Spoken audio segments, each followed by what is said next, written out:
Alright, well, I've got my, I don't know what you call it, wing, half balsa, half foam wing for whatever this is going to be.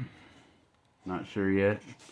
Already broke the end pieces out on the wingtips by picking it up, moving it around. I cut this balsa, so it's not the strongest, but I cut it out of a block. So this is the center, and then the servo. The bottom of the wing's gonna have the foam board, and I'm gonna cover the top with monocoat, I think. So just wanted to show you that.